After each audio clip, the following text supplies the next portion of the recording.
that. That's because he is radiating more light. Slowly and slowly the face changes. I think I told you about one Maharshi is called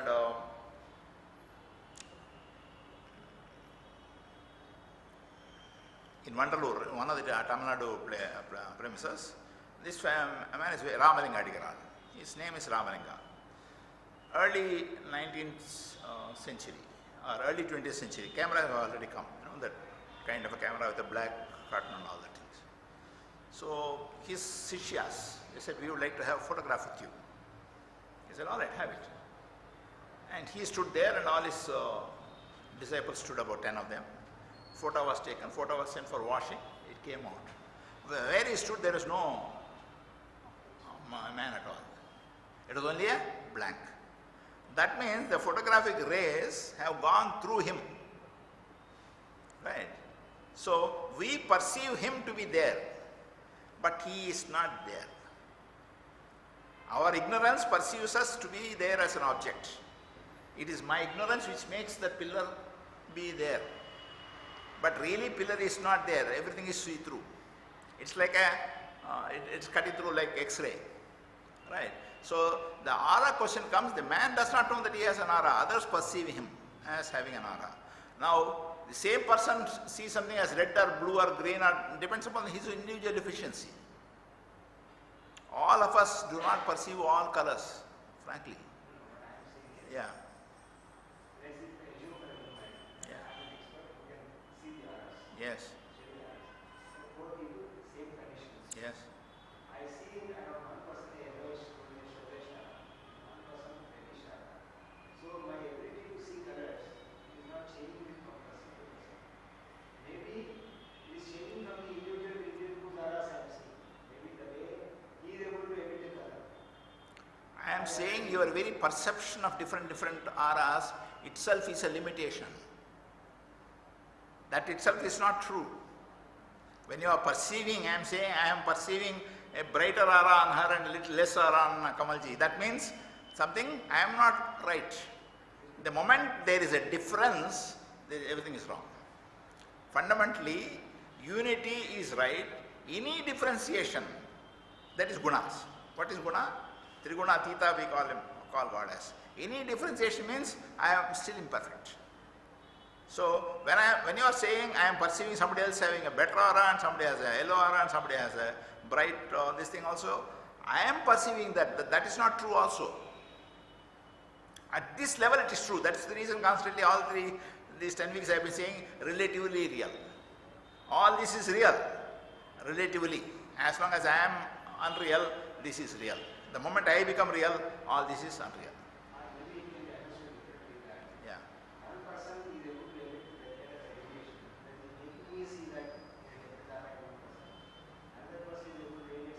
I am going one step further. I am saying the moment I say one person, two person, this person, that person, that means something wrong.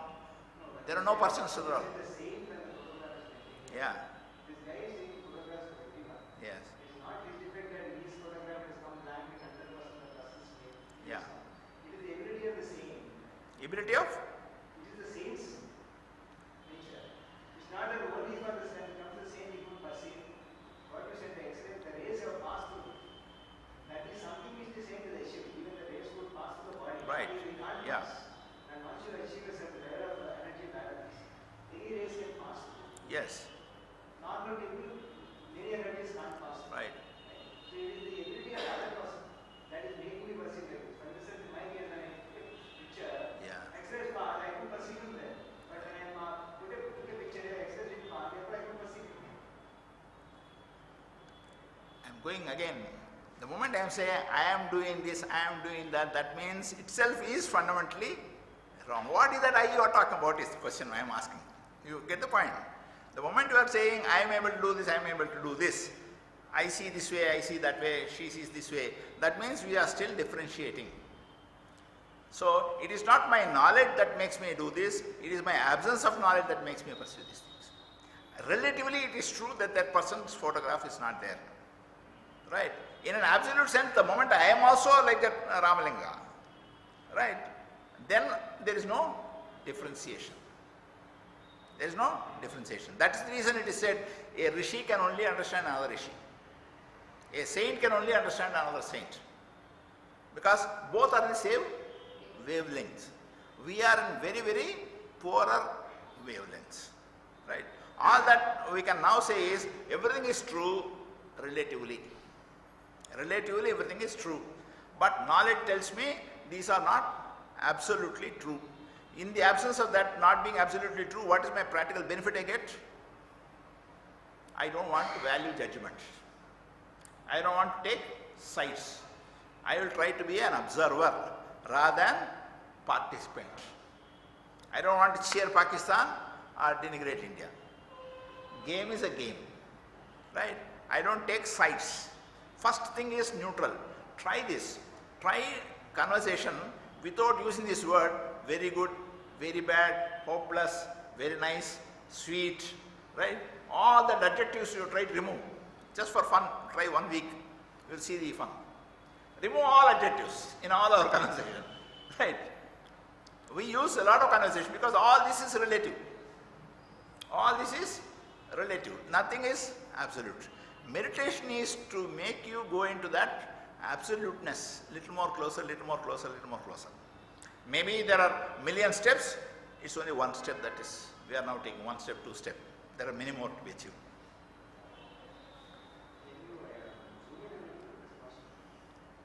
In the beginning, there is a process of seeing, there is a seer, there is a seen. You want all these slides, we can have it mailed to you. You have mailed them all the slides also? No, not the slides. You can make it. No, I will explain. That's this is a seer. Seer means me in this case. The seen, this is the object. There is a me, there is the other. And there is a process of seeing. Eyes are there, eyes are focused. There are 2 eyes falling on single object. This is a process. This is true only as long as I am not in meditative mood.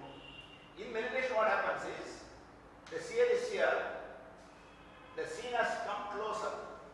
In concentration, the distance between the seer and the seen has vanished, it is closer. Vanished means what? Many objects outside the world is not seen. That's why the Arjuna's example is given. Others see the tree, they see the bird, they see so many things. Arjuna is the only guy who says, I don't see the tree, I don't see the stem there, I don't see the branch, I don't see the leaf, I don't even see the bird, I only see the eye.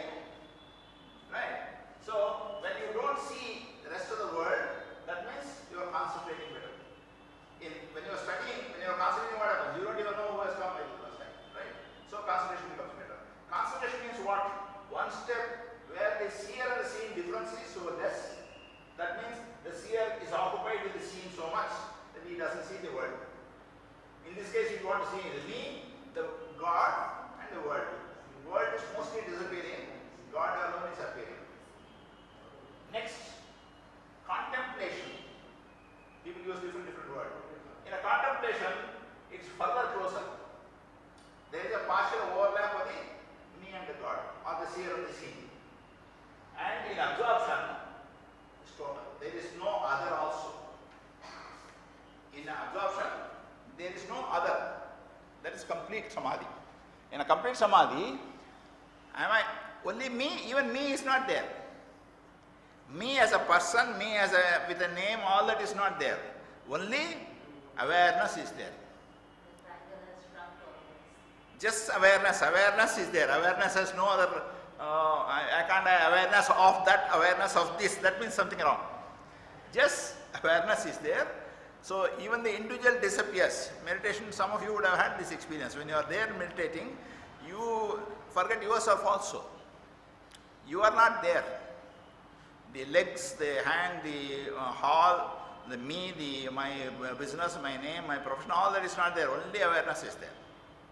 That is the stage of complete meditation. That means the world has gone.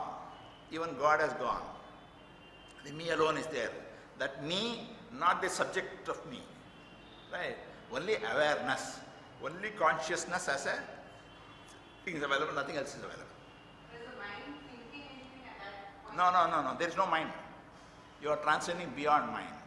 The moment there is a mind, you are thinking. I am sure some of you would have had that experience. It happens. It's nothing very abnormal. When you are there, sometimes you have only awareness, nothing else is there.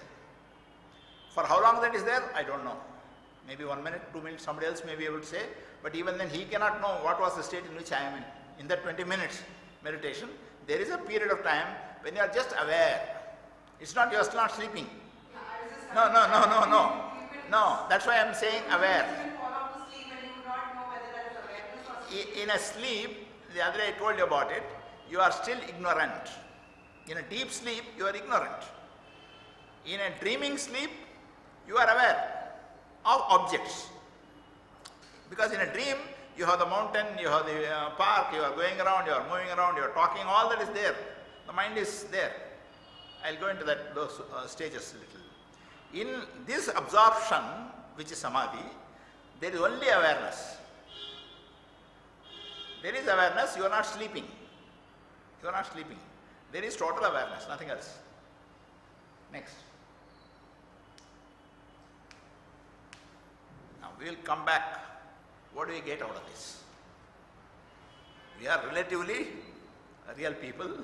So all right, what do I get out of meditation? Right. There are several benefits. There are spiritual benefits, there are mental benefits, there are physical benefits. Spiritual benefits are from advantage of ego. Any person should get the feeling that he is not very important because this he itself is a wrong story. The me with an individual name, height, weight, all that itself is a false. So ego comes down. Realization of oneself is separate from the body and mind. You start distancing yourself from the body and mind. This is what that awareness is. But in awareness, you are not perceiving, I had a body or I have a body or I am forgetting the body. No, none of those things will be there. The moment you are talking about it, that means you are not into absorption. Results in awareness of real self. Real self is not real me of the last birth or real me of the next birth. No. There is real self is pure awareness, pure consciousness, pure chit. Right? Induce a new quality of consciousness. This is the spiritual benefit.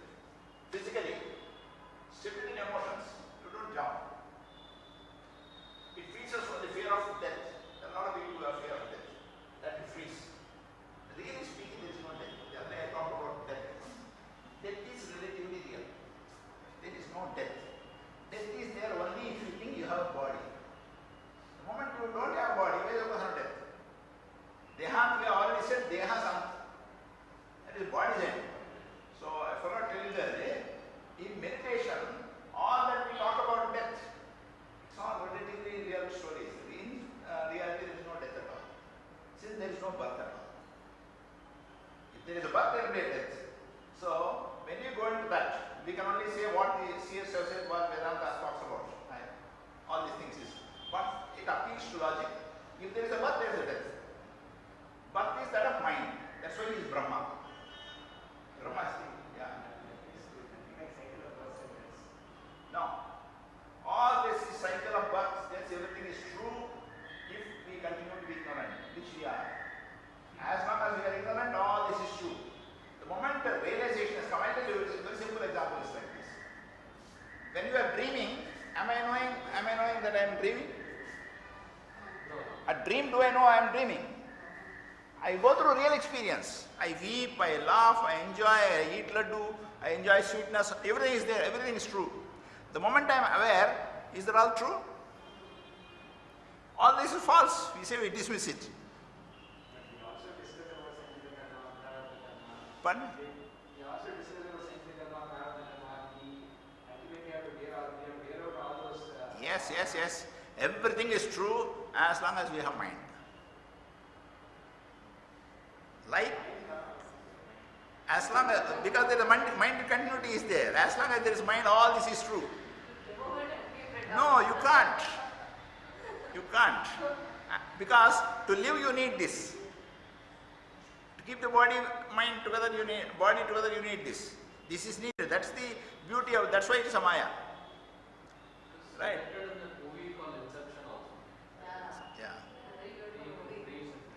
Yeah. So, This is the only example you can take. In dream, everything is real, as long as I am not awake.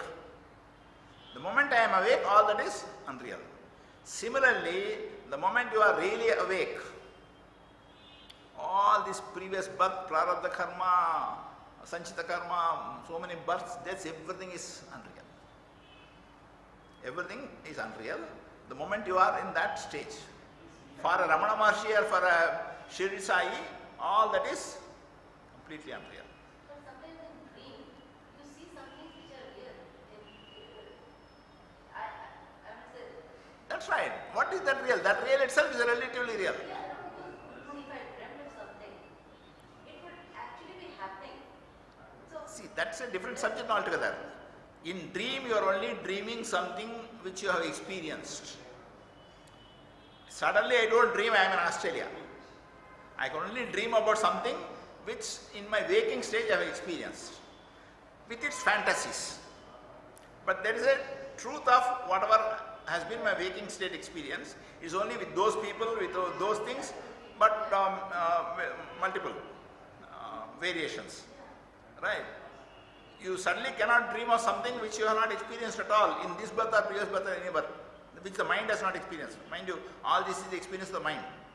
So in reality, when you go into samadhi, this is the subject now, at that stage you start realizing all this birth, death, everything is unreal. They are all real as long as the mind was there. The moment mind itself is transcended, all this is unreal. Right? All this is Maya. That's the reason Maya. Ma means negation. Yeah, that which is not. That's all vasanas are deleted. Everything is assumed. In ignorance, we are using so many things, so many library books we have. All that is trash. But they are all true as long as I perceive this body as true.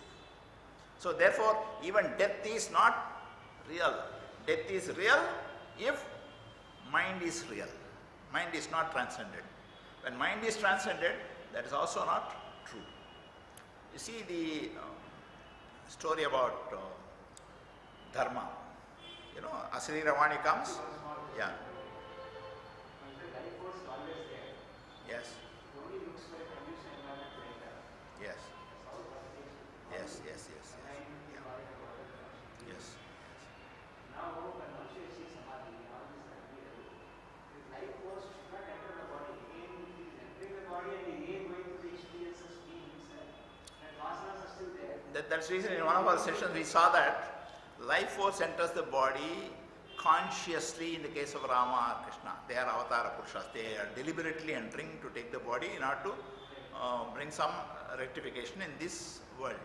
So otherwise, life force itself, there is no question of its entering, there is no question of it exiting. The life force is just there, that's it. The moment you are using the word entering and exiting and all these things, it is all relatively real. Only as long as mind is there, I am talking in terms of entering. The moment I am in samadhi, there is no question of life force entering because it's always there. There is no question of its entering. It is expressing in thousands of ways.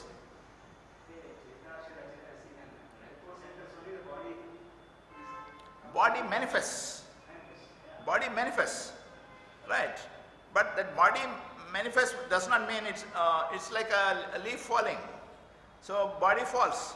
Falls, it is Jagat again. Jayate Gachate. Its body is falling, body is going. When the body is falling also there is life force, body is coming up also there is life force.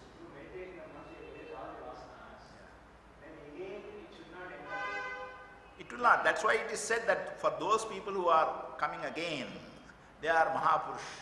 When Krishna says, I'll come again if there is adharma. Right? They are consciously doing. That's why in one of our slides we have mentioned very clearly how you enter. Consciously entering is avatara. Unconsciously we enter. We are unconsciously entering. You go back to 3 sessions, I have given one slide which is showing we are entering unconsciously. Right? Consciously we are, unconsciously we are sleeping. That sleep is death. Sleep is death. In death you don't come back into the same body. In sleep you are coming back into the same body. Yes, yes. That means next time you should not be consciously, I'm For him there is no next time. There is no last time. There is no next time. There is no new time. He has now become pure awareness. There is no past. There is no present. We have to be very cautious when you are using these words, because all these are relative words. For a person who has entered Samadhi, there is no more recollection of all the previous birth. There is no question of he is talking about I will not have birth. The moment he is talking about all these things, that means he has not in Samadhi. He has only pure awareness, nothing else. Nothing else. What is that Shunya or is that Purna? This is a debate between Buddhists and this. Buddha says, once you have entered it, it's all Shunya. Vedanta says, it's all Purna. There is Purna, Surya, all this is relatively we can discuss about it. All that we can say is, let that stage be there, whatever. Theoretically we have understood. In life, today this is what we are interested. Can I be little better spiritually? Can I be little more detached? Can I have less dukkha? Ultimately it comes down to dukkha. Right? Samsare iti dukkhare. Right? This is what it is. All life is nothing but unpleasant experience with a past which we consider is pleasant or happy. That past is a happiness. Otherwise it's all unpleasantness. Because why unpleasantness? Mind is always seeking. As long as mind is seeking, it will be unpleasant. Because seeking itself is unpleasant. Those few moments when what a particular object it has sought, it has got, that is what we call as happiness. I wanted to buy a car, Benz I wanted to have, I have that. Those few moments I have that I call that as happiness. Immediately I am worried, which driver should I have? He will go and dash it. Again I have unpleasantness. So the happiness itself is defined as passes between two unpleasant things. Right? There is really no happiness as such. Why it is so? Because you have mind. Why it is so? Because mind is constantly seeking. As long as there is seeking, there is constantly unpleasantness. What other benefits you have? Mind becomes regenerated, strengthened. These things many have experienced. Increased capacity to withstand failures. Physical, good health, good voice. Increased neuromuscular energy. Agree with the order of the body. I have seen several Westerners, those who have, see, when you go near them also it smells.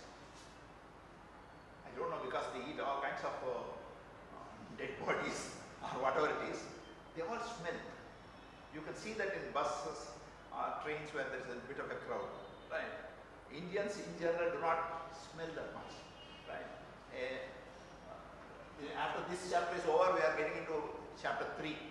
This is 246, 256, I told you about it on yoga. Third chapter is all about Siddhi. That's all about, he says, what will happen if I get into Samadhi? The whole chapter is about Siddhis. In that Siddhi, he says, when you get into Samadhi, you will suddenly feel pleasant smell everywhere. You will start seeing lot more things. Your vision will be much deeper, not just this much. If I stand on the road, maybe 1 kilometer away I can see. Right? Initially. Right? After that he goes on saying, you can leave your body and then enter somebody else's body. Parakaya Pravesa, we have read about it. Yeah. Right? Adi Shankara has an excellent example of Parakaya Pravesa. You know, the Bhajagovindam is something which comes out of that particular situation at all. You know the story of Adi Shankara? You know, he was a greatest intellectual. By the time he was 16, he was already debating, defeating everybody. Then somewhere he was in today's Kasi or that area, Mithalapura somewhere. Then the Raja arranged a big debate. He had to debate with one very famous saint there. Right? His wife Bharati, she was also there. And nobody can defeat him in any subject, whether it's politics or Arthasastra or Ganita or anything, he was defeating. Right? His name was Mandana Mishra. Mandana Mishra's, the agreement between them is both will have garland in those days.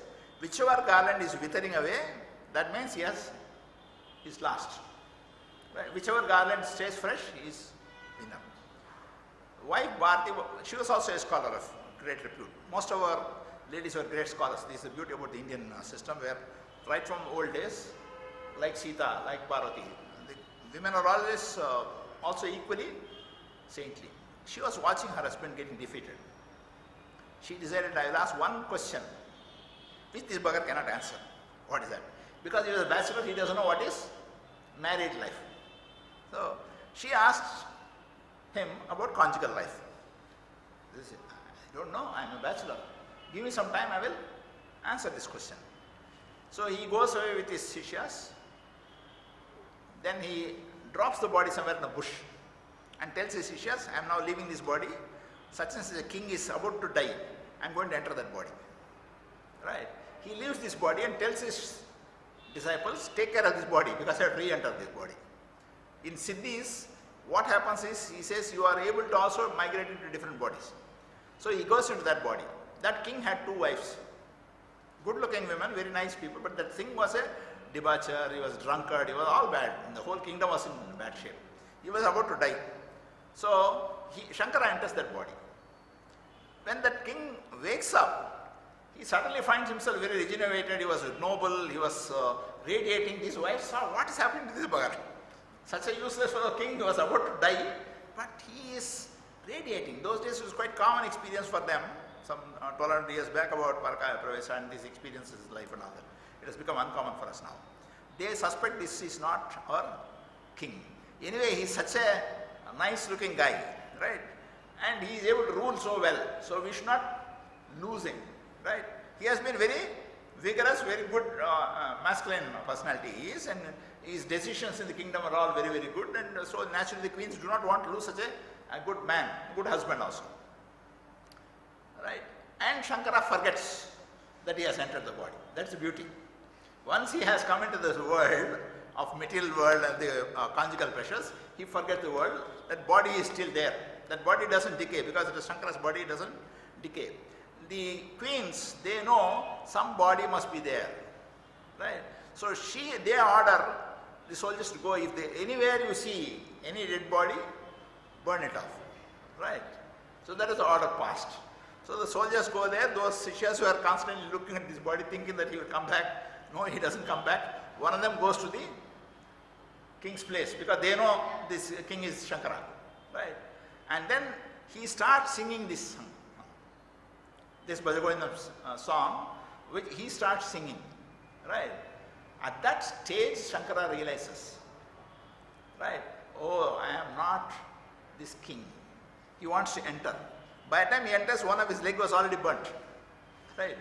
So with that he enters. And then limping, he goes to Mandara Mishra again and wins over and answers all the questions which he asks. This is an example about how in the old days, Parakaya Pravesa was quite common. This is not uncommon for us. Sometimes we completely capture the imagination of the other person.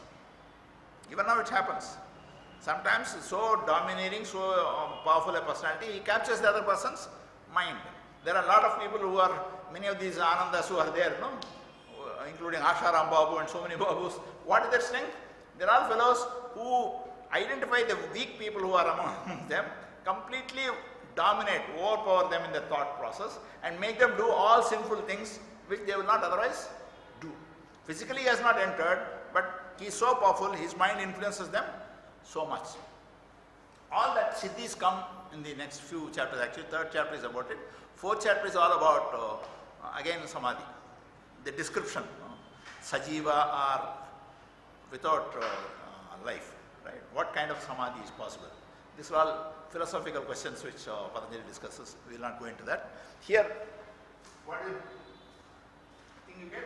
We diverted here when we talk about part of the body. Good complexion, yes. You get very good complexion. And all vital energy is concerned. These are the benefits. Next. I was just mentioning about it. In Bhagavad Gita, I told you already, this is one text which is not about any god. It's not Rama's story, which is Ramayana.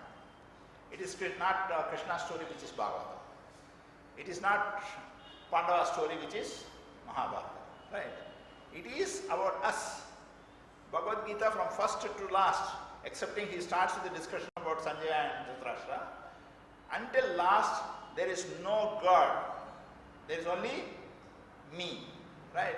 How individual comes about. That's a classic text. Imagine some thousands of years back, if those rishis could have conceived so much, what kind of a personalities they should have been. Such fundamental questions they pose and they answer. Fundamental question Arjuna asks Krishna, Arjuna is mind, Krishna is consciousness. Actually, this is a debate within. Arjuna asks this question, what force is that drags us towards the objects and propels us to sin, even against our own will, as if it is some compulsion? What is making me fight? What is making me cheat? What is making me run around laddu? What is making me run around women? What is that? What is that force he is asking? Fundamental question it is. He answers. Know that the enemy here on earth is desire and anger, right?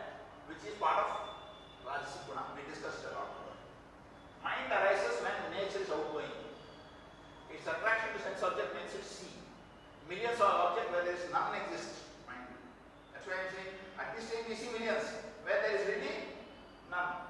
So it's a single ray, like in a prism, it falls. We see thousands of objects, millions of objects. So many colors we see. Really none of them are true. Why it is like that? Because we have mind. Why should you have mind? That's why our fellows get out of the discussion and say that is Leela. Again, fundamental question arises as to why you should have, why God should have created. There is no answer to that. Because the question before us is not theoretically trying to understand why it is so, but practically understand that we are here. Where do I go? I have dukkha today. I have desire today, which is trapping me, which is making me do sinful things, which is making me run around objects, which is making me unhappy, which is making me chase objects. Because I have to chase